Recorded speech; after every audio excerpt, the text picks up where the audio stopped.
Assalamualaikum warahmatullahi wabarakatuh. Salam hormat, salam manis, dan salam sayang untuk semua. Topik kita hari ini adalah mengenai keseimbangan relatif equilibrium dalam mata kuliah mekanika fluida. Dalam hal ini ada dua macam kondisi yang akan kita bahas. Pertama adalah fluida yang mengalami percepatan linier seragam. Kemudian yang kedua adalah fluida mengalami rotasi seragam terhadap sumbu vertikal.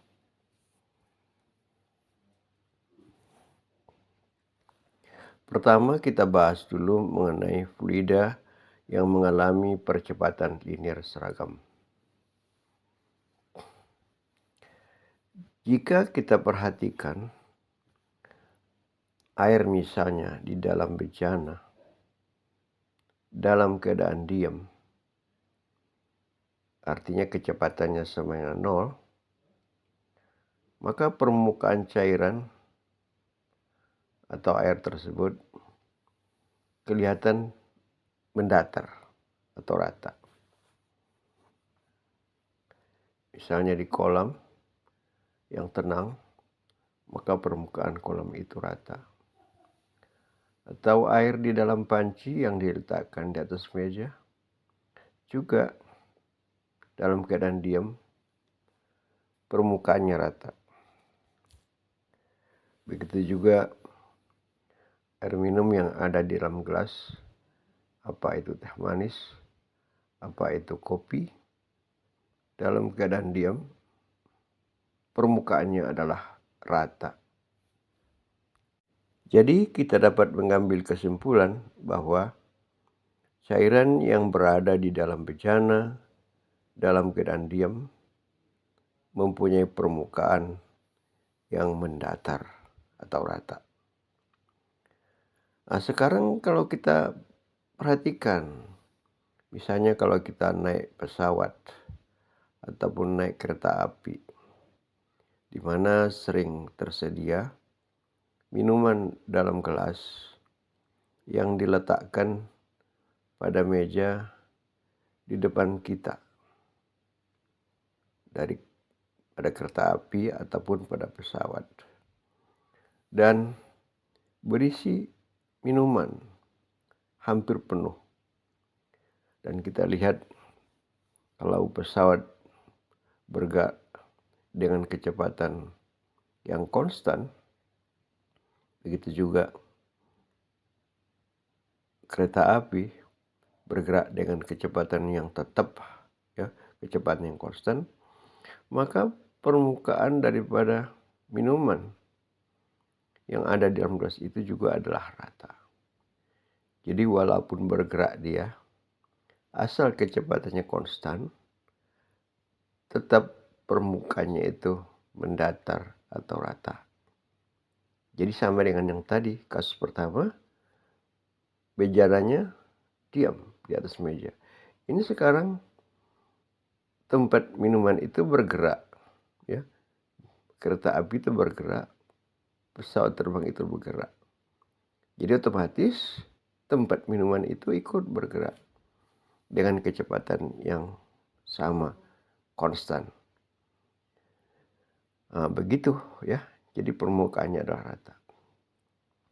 Nah, sekarang jika bejana bergerak dengan percepatan yang konstan, misalnya saat pesawat mengalami percepatan, ya, artinya kecepatannya dinaikkan, atau pada saat mengerem, ya, berarti kecepatannya dikurangi.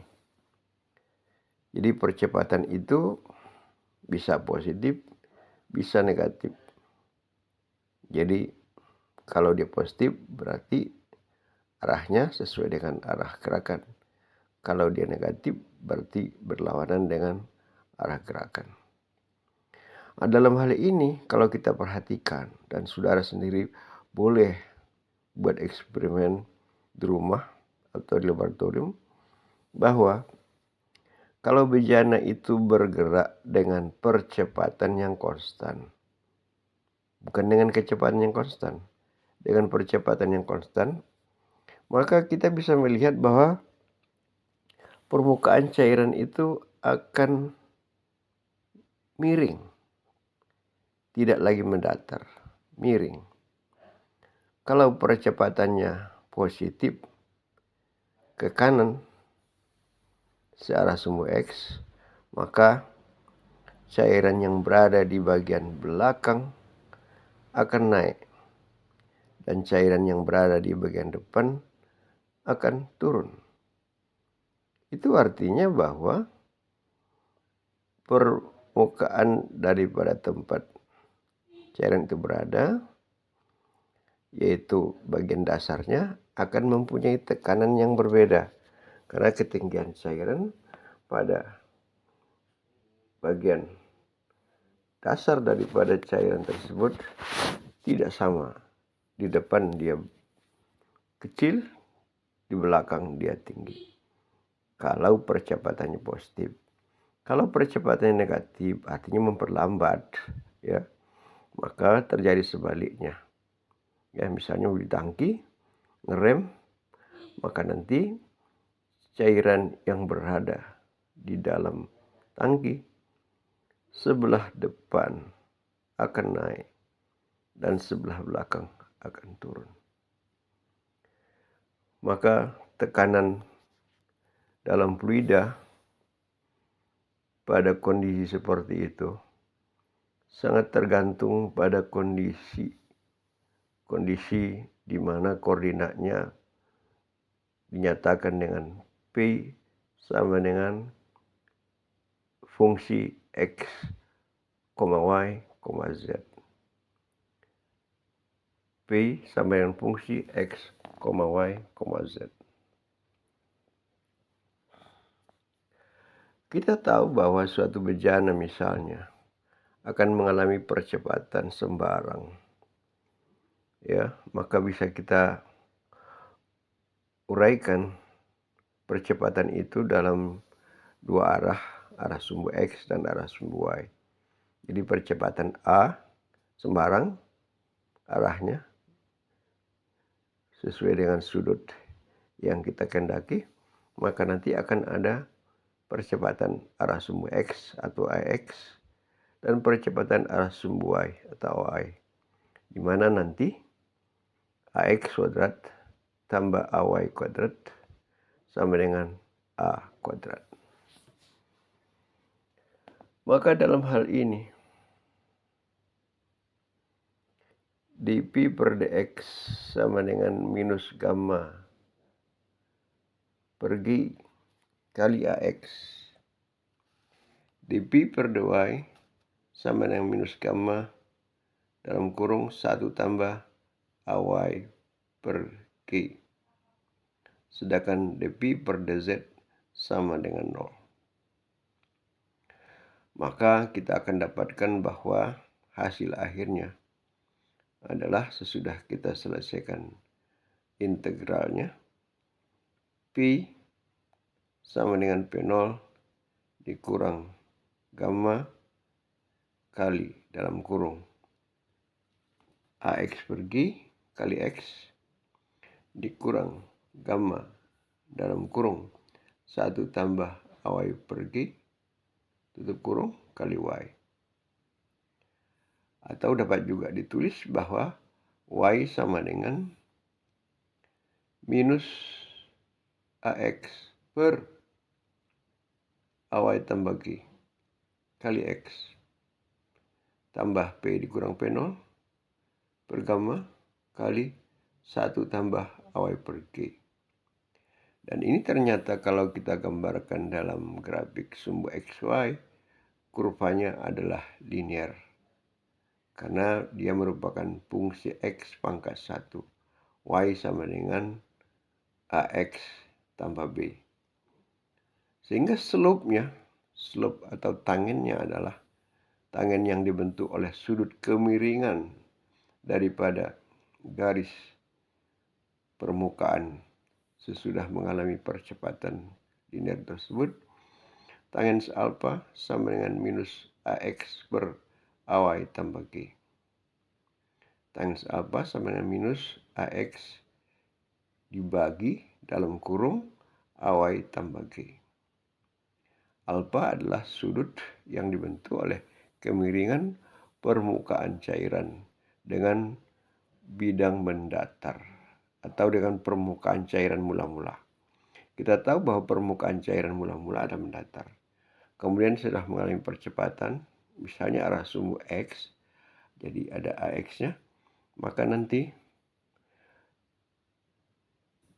garis yang dibentuk oleh permukaan miring tadi akan melalui titik tengah daripada garis permukaan mendatar tadi. Yang sebelah belakang dia akan naik, sebelah depan dia akan turun. Banyaknya cairan yang naik di atas permukaan di sebelah belakang, mulai dari titik tengah, akan sama dengan cairan yang berkurang dari sebelah depan di bawah permukaan daripada cairan mula-mula. Jadi terbentuklah tangen alfa sama dengan minus AX per AW tambah G. Jika AW-nya sama dengan 0, maka tinggal AX. Jadi istilahnya tangki tersebut atau benda tersebut hanya mengalami percepatan arah sumbu X, AX. Maka tangens alfa sama dengan minus AX per G. Nah, itulah dia analisanya kalau kita menganalisa suatu fluida yang mengalami percepatan linear seragam. Nah, sekarang kalau kita menganalisa fluida yang mengalami rotasi seragam terhadap sumbu vertikal, ini bisa kita lihat dari kalau misalnya di depan kita ada gelas, kemudian gelas itu kita isi dengan cairan, tidak sampai penuh, lalu kita aduk dengan sendok, kita putar itu dengan sendok, seperti mengkacau gula dalam teh manis yang kita buat misalnya. Kita membuat teh manis misalnya, taruh tehnya, taruh gulanya, taruh air panasnya. Kemudian kita ambil sendok, kita kacau, diputar-putar gitu ya. Maka kita melihat bahwa permukaan cairan itu mulanya adalah rata sebelum diaduk dengan sendok. Tapi sesudah kita aduk dengan sendok secara melingkar,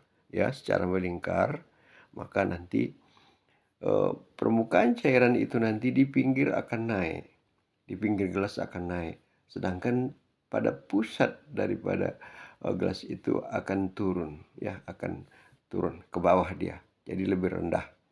Sehingga bisa kita lihat permukaannya nanti akan melengkung. Ini yang kita katakan bentuknya seperti parabola, ya. Jadi itulah fenomena daripada fluida yang mengalami rotasi seragam terhadap sumbu vertikal. Maka di sini tekanan pada setiap titik pada fluida merupakan fungsi daripada ketinggian cairan atau Y dan jari-jari jarak terhadap titik pusat daripada rotasi tersebut ya. Jadi rotasi vertikal, maka ada jari-jari R yang jaraknya dari titik P sembarang misalnya ya. Maka kita akan dapatkan rumus bahwa P sama dengan fungsi Y, R. Tekanan pada titik sembarang yang jaraknya R dan Y dari titik 0 adalah sama dengan P ya. P sama dengan fungsi Y, R. Y, R. Y, R. Fungsi Y dan fungsi R. Dan kalau ini kita selesaikan bahwa tekanan itu sebagai fungsi daripada ketinggian dan R, maka hasil akhirnya adalah sama dengan bahwa H itu adalah perbedaan ketinggian daripada permukaan melengkung tadi, yang tertinggi dengan yang terendah, ya. Permukaan yang tertinggi itu di pinggir, yang terendah di tengah, di pusat adalah ya bagian tengahnya. Maka beda ketinggian itu kita nyatakan dengan H.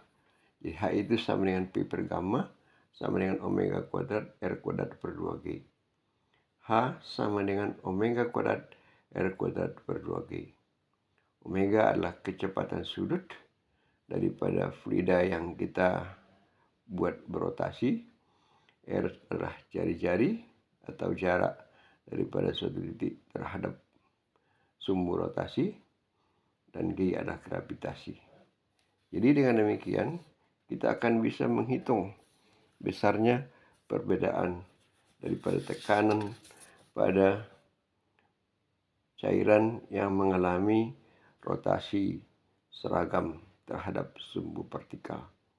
Dan dengan demikian kita bisa mengambil kesimpulan bahwa kalau kita ingin mengaduk sesuatu, maka perhatikan kecepatan sudutnya, ya, kecepatan sudutnya dan jari-jarinya.